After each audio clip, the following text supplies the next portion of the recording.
Today we're going to be making Palak Pakoray. These are bite-sized, deep-fried spinach, onion and potato snacks that you're going to love.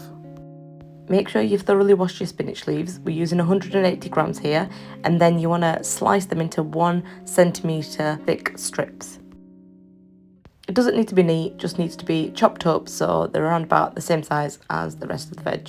Transfer your spinach leaves into a large mixing bowl and then thinly slice 2 medium-sized white onions. The thinner you slice these, the crispier they get when they're fried, and honestly, they're so delicious when they're crispy. Transfer these into the same bowl as your spinach. Next, you want to peel and wash 570 grams of potatoes, roughly there or thereabouts, and then just chop them into these little cubes. You want everything to be approximately the same sort of size so that all the ingredients cook at the same time. And finally, add these to the spinach and onion mix and set aside. In a separate bowl, mix all of the dry ingredients. So this is the gram flour and the spices as listed on the screen. I have included these in the description, which you can find in the bottom right hand corner of this video.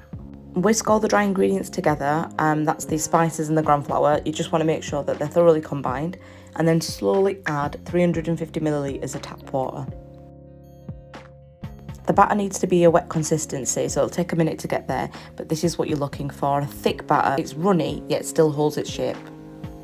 Now you want to add all that veg that you cut up earlier to that batter, or you can even do it the other way around, to be fair. Give it a good mix, ensuring every single piece is fully covered in that gram flour mixture. It can get a little bit difficult to mix because that batter is so thick, but don't be tempted to add more water at this stage. The veg itself will be a little bit wet from when you washed it, so it'll release its waters and it'll slowly become watery and easier to handle. Now the pros, like my mum, use their hands for this bit, but you can also use a spoon. You want to get a clump of that mixture and you want to drop it into preheated hot oil so that it immediately starts to fry. And as you can see, it's bubbling away straight away. You want to keep the heat on a medium flame and you want to fry each pakora around about 2 to 3 minutes on each side. So do flip them over when they get nice and crispy and brown on one side. You want to ensure those potatoes are fully cooked through.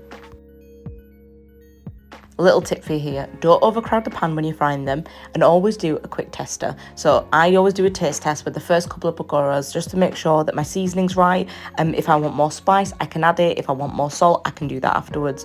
It's easier to adjust and add more than it is to sort of remove it. Check the pakoras are fully cooked through, especially the potatoes, and when you're happy, go ahead and make the rest of your batches.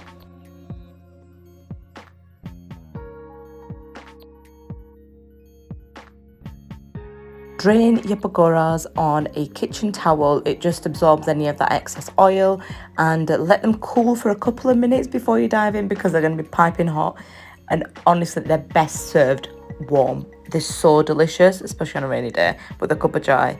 Oh, can't go wrong. This recipe made 60 plus pakoras, so you can either half the recipe or you can just cook for the entire family. Let me know in the comments what you thought of this recipe. Don't forget to subscribe to my channel, like this video and share it with everybody else that you think will enjoy this as much as you did. Thanks for watching, guys. Bye.